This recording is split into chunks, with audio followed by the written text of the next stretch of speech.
Assalamualaikum warahmatullahi wabarakatuh. Selamat malam. Perkenalkan kami dari kelompok satu. Di sini kami akan menjelaskan mengenai Artificial Neural Network dan penerapannya dalam bahasa pemrograman Python. Next. Kelompok kami beranggotakan yang pertama ada Deborah, yang kedua ada Fadia, dan yang ketiga ada Marhani, serta yang keempat ada Robi. Next. Adapun pembahasan yang kami lakukan ada 4. Yang pertama ada teori dasar, ini berisikan pengenalan tentang ANN. Kemudian ada algoritma, itu berisikan instruksi yang sudah terencana atau tersusun secara sistematis, serta sudah berurutan. Kemudian selanjutnya adalah flowchart atau diagram alir mengenai proses dari algoritmanya. Kemudian yang terakhir adalah hasil pembahasan, berisikan insight dan juga kesimpulan. Di sini kami menggunakan dataset kanker payudara. Di sini datasetnya berisikan kolom sebanyak 33 kolom dan juga baris sebanyak 569. Kemudian tipe data yang digunakan adalah data numerik dan juga objek, dan label yang digunakan adalah diagnosis. Next. Mungkin kita bisa lanjut ke laporan untuk pembahasan teori dasar.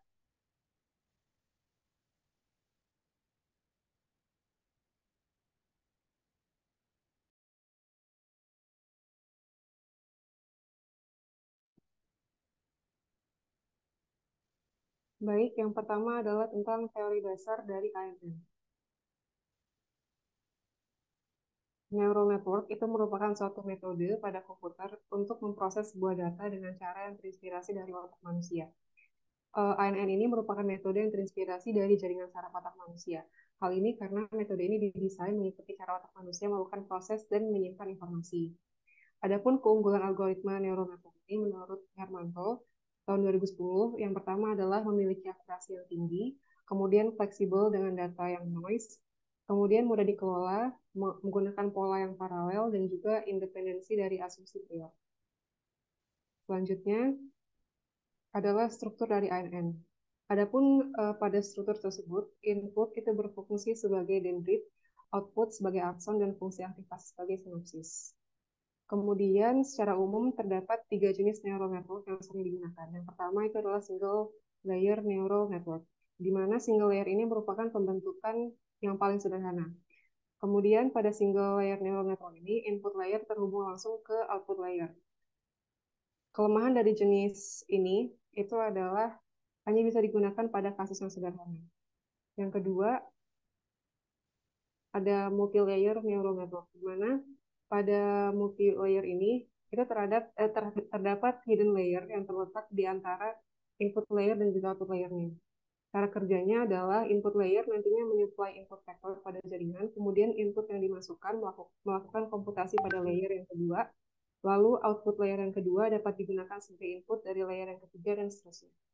Selanjutnya adalah recurrent network, di mana ini adalah salah satu bentuk arsitektur ANN yang dirancang khusus untuk memproses data yang bersambung dan juga berurutan. Recurrent network ini biasanya digunakan untuk menyelesaikan tugas yang terkait dengan data time series. Selanjutnya,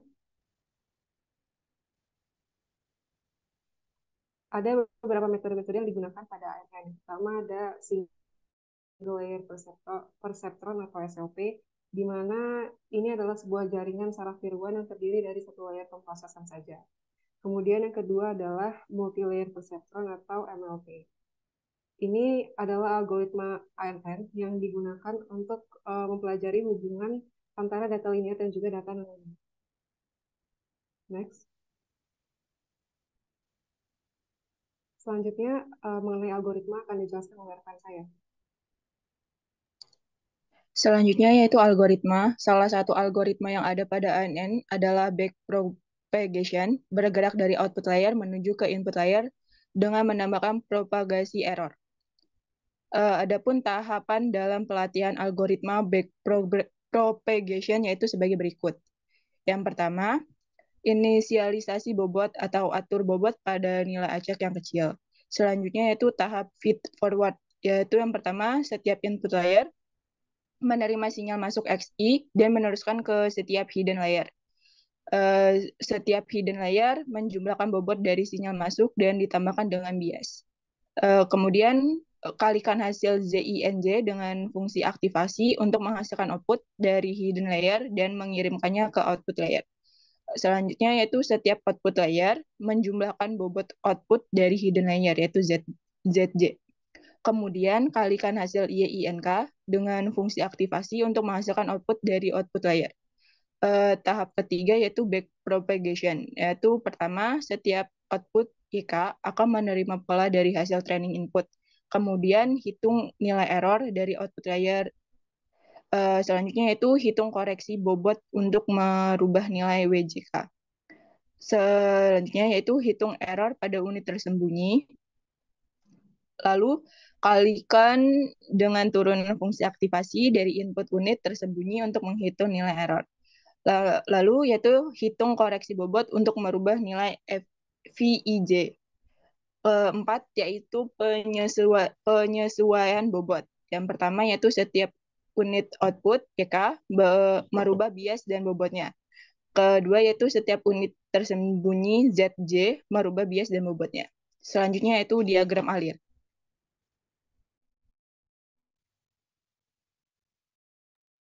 Baik, pada diagram alir ini merupakan proses jalannya algoritma dari awal hingga berakhirnya nanti algoritma. Nah, yang pertama itu adalah load dataset, di mana kita harus memiliki dataset terlebih dahulu, terus itu dimasuk ataupun diinputkan ke dalam program nanti. Kemudian itu kita perlu exploration data gunanya untuk mendapatkan informasi dari dataset yang kita miliki. Selanjutnya itu dilakukan preprocessing data.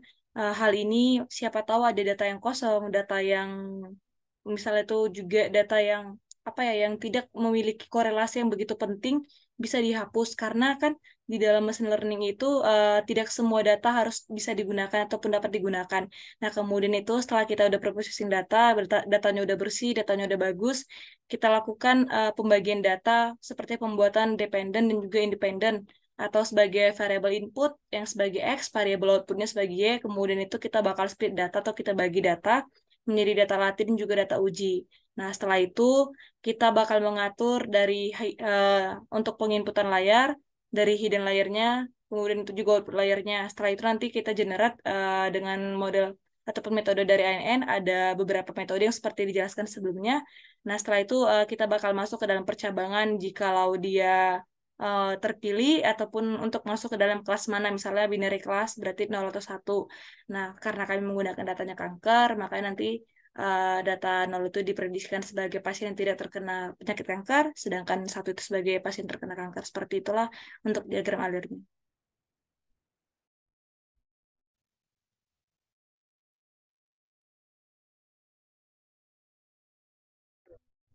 Baik, mungkin kita akan masuk pada hasil dan pembahasan di mana untuk yang pertama ini seperti yang tadi sesudah dengan diagram alir kita bakal load dataset load dataset, namun sebelum load dataset kita perlu import beberapa library di mana library ini digunakan untuk membantu kita dalam melakukan pembelajaran mesin terlatih. Nah, di sini tuh ada seperti dari library yang tertampil pada layar, ada dari NumPy sampai sklearn dari model selection. Nah, setelah itu kita masukkan data ataupun kita load dataset. Di sini datasetnya adalah data kanker payudara. Nah, setelah itu kita bacanya menggunakan library Pandas, dibantu dengan library Pandas. Kemudian kita melakukan exploration dataset, yaitu kita cari informasi seperti melihat isi datanya pertama dari yang paling atas.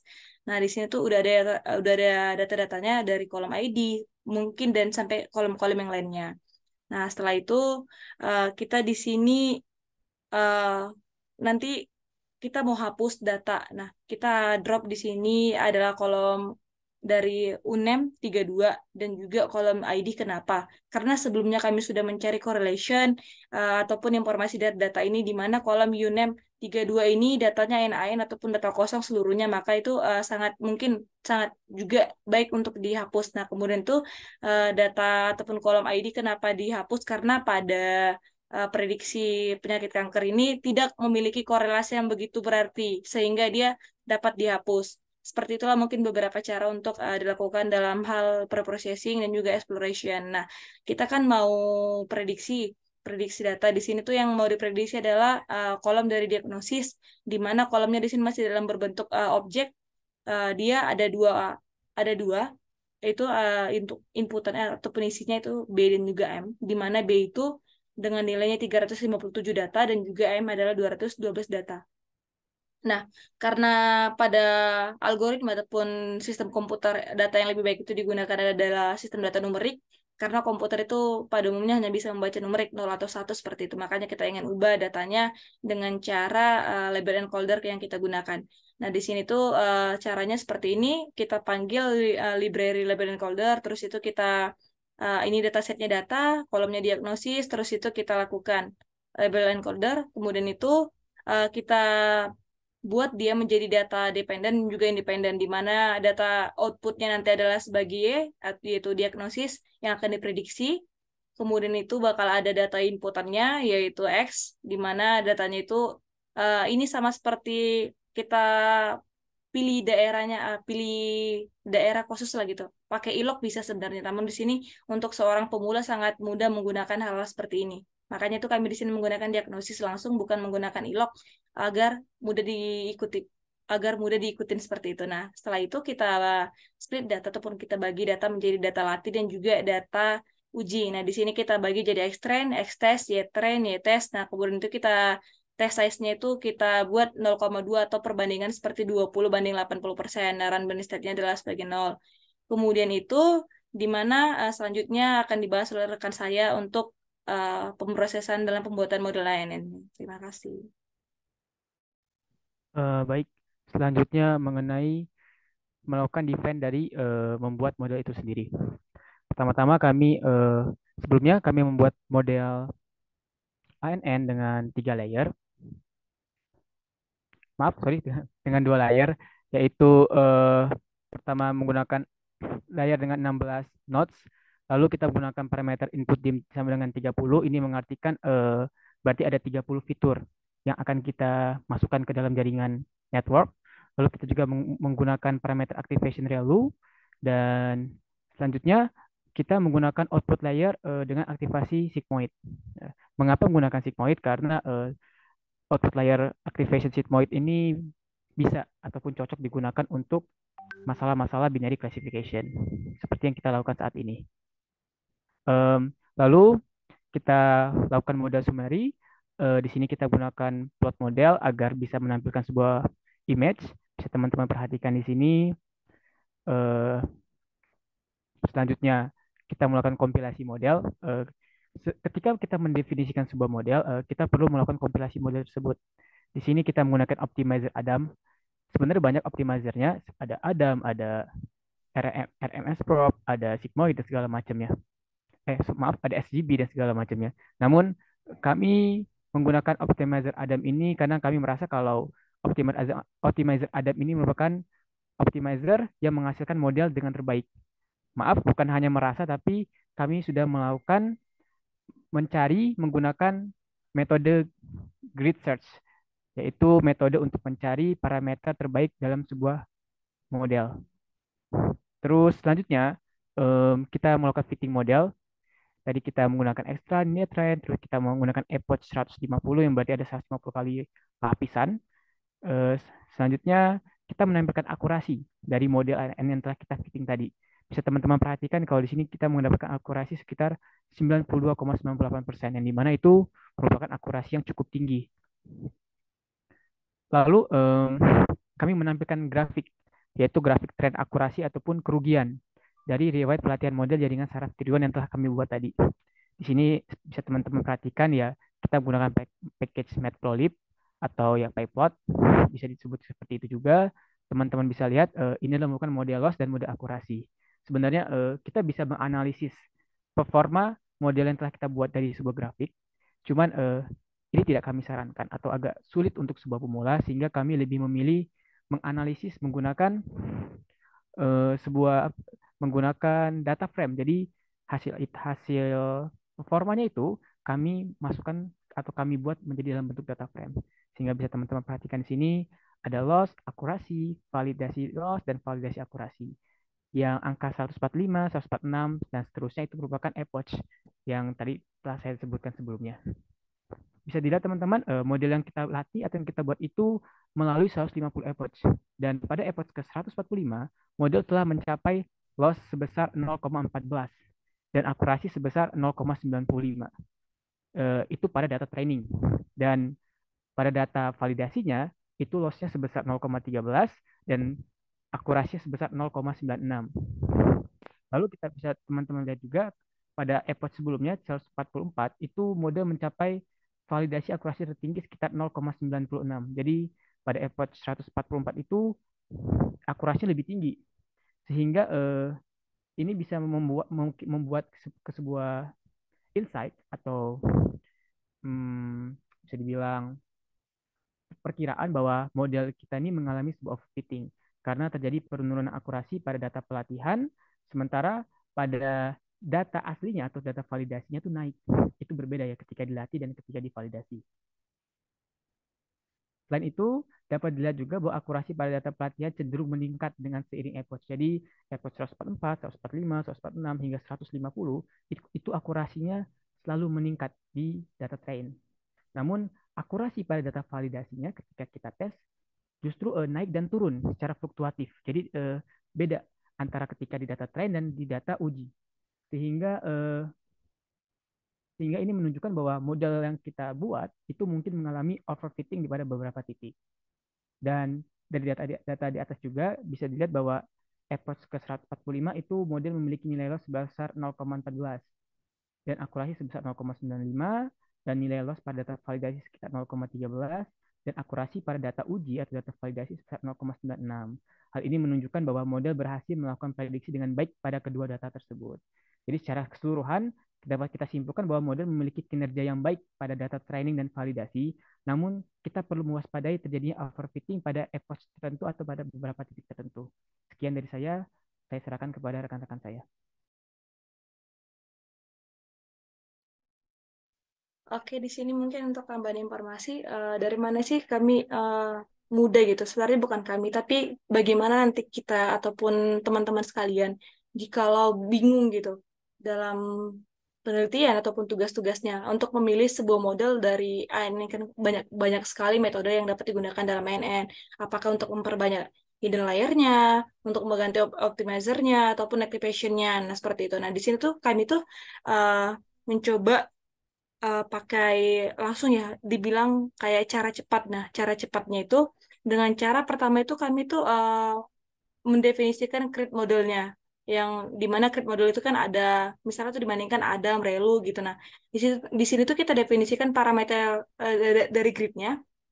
Nah, parameter grid itu kan kita ketahui bahwa di INN itu ada optimizer. Optimizer itu ada Adam, ada SGD, ada RMS prop, dan juga activation-nya itu ada Relu, ada sigmoid. Nah, selain itu kita juga bisa ini modifikasi dalam neuronnya itu atau layer-layernya ataupun node-node-nya, layer sih dibilang. Nah, itu dia bisa 64, bisa 32, 12 dan 8. Nah, di sini kami coba pakai dengan neuron 16, 32 sama 64. Setelah itu kami jalankan algoritmanya, maka algoritmanya akan memunculkan ataupun mengeluarkan model yang terbaik dan metode yang terbaik. Nah, di sini itu yang paling terbaik dari semuanya, ternyata activation Relu adalah activation yang terbaik dan juga untuk neuronnya, neuron 16 adalah yang terbaik, sedangkan untuk optimizer-nya adalah optimizer Adam. Nah, hal ini udah kami dapatkan hasilnya, tapi kami tidak langsung menerima. Kami membuktikan juga dengan cara manual, yaitu mencoba satu persatu. Nah, setelah udah dicoba satu persatu, maka hasilnya tadi yang udah kami jelaskan sebelumnya bahwa optimizer Adam itu memang yang terbaik dengan akurasi di atas dari 90, sedangkan ketika menggunakan optimizer yang lain, hasilnya lebih kecil atau turun. Kemudian tuh ketika menggunakan dia activation-nya juga diganti, dia juga nilainya sedikit turun, tapi tidak banyak. Nah, yang lebih mempengaruhi adalah optimizer-nya. Kemudian itu menunjukkan hasil dari proses pencarian parameter terbaik dalam pembuatan model ANN. Menggunakan grid search, itu parameter-parameter yang digunakan itu yang udah saya jelasin dari optimizer, jumlah neuron, terus itu juga aktivasinya, itu harus kita uji coba lagi gitu. Kita nggak bisa langsung terima, itu intinya dari sini. Nah, kemudian dari yang udah kami dapatkan, udah kami uji coba bahwa parameter terbaiknya dengan kombinasi optimizernya ada Adam, jumlah neuronnya adalah 16, aktivasinya Relu, menghasilkan nilai akurasi sebanyak ataupun sebesar nilai 93%. Nah, hasil ini menunjukkan bahwa kombinasi parameter tersebut memberikan hasil yang optimal. Ini untuk cara cepatnya. Namun, cara cepat atau hal instan bukanlah yang terbaik, ataupun yang paling tepat harus ada dilakukan uji coba.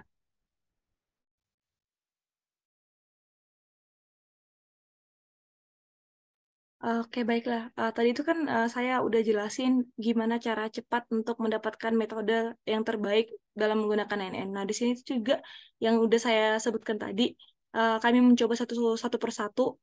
Nah, ini tuh yang dicoba.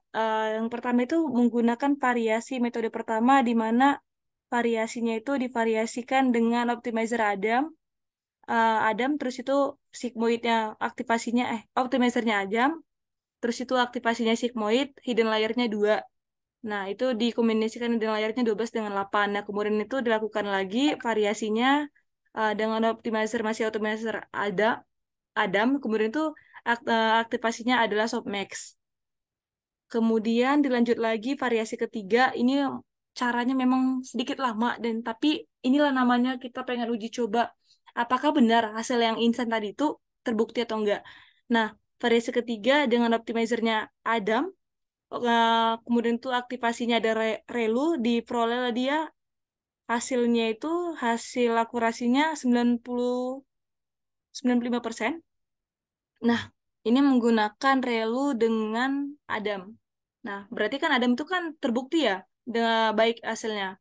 Tadi seperti metode yang tadi udah dikatakan bahwa Adam dan relu adalah pasangan yang terbaik untuk di kasus ini.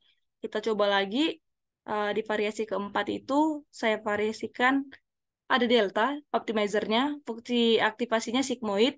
Nah, itu diperoleh hasil akurasinya ataupun hasil prediksinya itu 42%, bahkan ada yang dapat 42%. Yang tertingginya masih dapat 93. Namun di sini kenapa nggak dipilih walaupun dia tinggi ada 97%?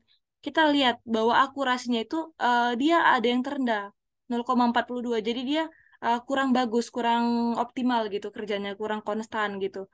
Makanya itu kita pilih yang konstan dari awal itu sampai akhir itu dia selalu memiliki nilai yang selisihnya sangat sedikit. Lanjut lagi dengan variasi yang kelima, divariasikan optimizernya ada delta dengan fungsi aktivasinya adalah softmax dengan hidden layer-nya 64/32. Jadi saya juga di sini selain menggunakan variasi dari optimizer, aktivasi hidden layer juga dilakukan variasi sampai dia di sini kelompok kami dan juga saya melakukan variasi sampai variasi yang ke-11, di mana variasi yang terakhir itu menggunakan RMS prop dengan fungsi aktivasinya adalah softmax, hidden layer-nya itu 26432. Nah, itu diperolehlah dia hasil akurasinya itu sangat rendah, 37%. Nah, berarti kan sangat kurang bagus ya hasil prediksi dalam metode ini. Coba kita lihat tadi itu RMS prop dengan aktivasi sigmoid, apakah dia nilainya lebih bagus daripada dengan yang sebelumnya? Nah, ini aktivasinya 99%, tetapi kenapa nggak diambil ataupun kenapa nggak kami gunakan? Karena model ini dengan aktivasi ataupun dengan optimizer eh, RMS pop dan juga sigmoid ini, dia kalau dia diganti misalnya itu fungsi aktivasinya ataupun hidden layer-nya dia sangat berubah gitu nilainya. Berarti dia kan kurang konstan. Inilah alasan kami dan memperkuat bahwa yang tadi itu Adam dan juga Relu itu adalah pasangan yang terbaik untuk melakukan metode yang dalam praktikum dalam kasus kanker payudara. Nah, kemudian itu juga nanti di laporan kami hanya menampilkan hasil final yaitu di mana hasil yang terbaik. Hasil yang terbaik tadi dengan optimizer Adam dan juga aktivasinya adalah Relu, kemudian itu dengan hidden layer-nya 16. Nah, itu nanti bakal kami lampirkan di laporan. Namun kalau untuk yang satu-satu ataupun seperti ini, langkah-langkah yang kami lakukan ini secara manual ini bakal kami lampirkan di link drive kami dari kelompok 1. Demikian yang dapat saya sampaikan. Saya mohon maaf. Saya kembalikan ke rekan saya untuk ditutup.